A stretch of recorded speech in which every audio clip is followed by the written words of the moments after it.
பொதுவாக மலைகள் அல்லது குன்றுகளின் மேல் முருகன் கோவில் இருப்பதால் முருகனை நாம் குன்றின் மேல் இருப்பான் குமரன் என்று சொல்கிறோம். சொல்லப்போனால் தமிழ்நாடு மட்டுமல்ல, உலக அளவில் கூட முருகன் கோவில்கள் ஏராளமானவை.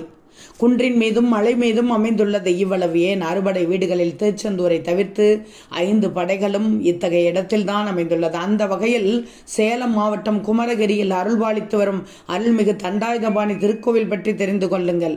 இந்த கோவிலானது செங்குந்த கைக்கோளர் வகுப்பைச் சேர்ந்த சன்னியாசி கருப்பண்ண சுவாமி முதலியார் என்பவரால் கட்டப்பட்டது.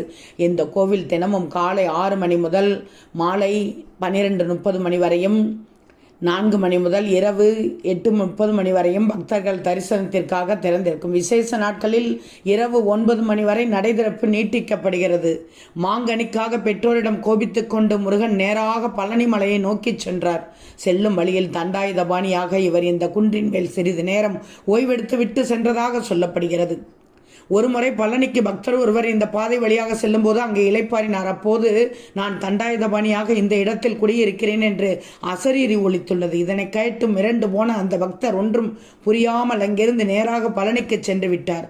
அப்போது அடியார் இடத்தில் வந்த முருகப்பெருமான் அந்த பக்தரிடம் ஒரு திருவோடு ஒன்றை கொடுத்து அசரீரி ஒலித்த இடத்தில் கோயில் கட்டும்படி தெரிவித்துள்ளார். அந்த திருவோட்டில் விழுந்த பணத்தின் மூலம் முருகப்பெருமான் சொன்னபடி அந்த இடத்தில் கோயில் கட்டப்பட்டது. மாம்பழத்திற்காக கோபம் கொண்டு சென்ற முருகன் தங்கிய இடம் என்பதால் இந்த இடத்தில் பிரதானமான பிரசாதமாக மாங்கனி வைத்து வணங்கப்படுகிறது. இந்த முருகனின் அருளால் தான் சேலம் பகுதியில் மாம்பழ உற்பத்தி சிறந்து விளங்கதாக நம்பப்படுகிறது. தண்டாயுதபாணி கோவில் விபத்தில் அடிபட்டவர்கள், மருத்துவமனையில் அவசர சிகிச்சையில் இருப்பவர்களின் உறவினர்கள் திரிசதை அர்ச்சனை என்ற பெயரில் ஒரு பூஜையை மேற்கொள்கிறார்கள். இக்கோயிலில் இருந்து கிடைக்கும் விரிச்சி பூவில் சந்தனம், பன்னீர் கலந்து இந்த அர்ச்சனையானது செய்யப்படுகிறது.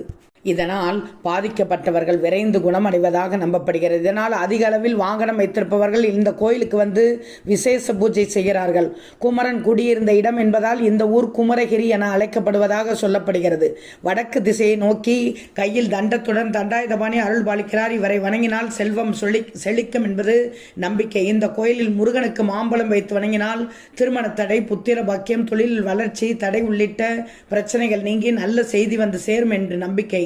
இந்த பிரகாரத்தில் ஐயப்பன், நவகிரகம், துர்க்கை ஆகியோருக்கு தனி சன்னதிகள் அமைக்கப்பட்டுள்ளது. பக்தர்கள் தங்கள் பிரார்த்தனைகள் நிறைவேறியவுடன் முடிக்காணிக்கை, காவடி எடுப்பது, பால்குடம் சுமப்பது, சேவல் காணிக்கை ஆகியவற்றை நேர்த்தி கடகாக செலுத்துகிறார்கள். இந்த கோயிலில் முருகனுக்குரிய அத்தனை விசேஷ தினங்களும் சிறப்பாக கொண்டாடப்படுகிறது. வாய்ப்பு கிடைத்தால் நீங்களும் ஒரு முறை சென்று வாருங்கள்.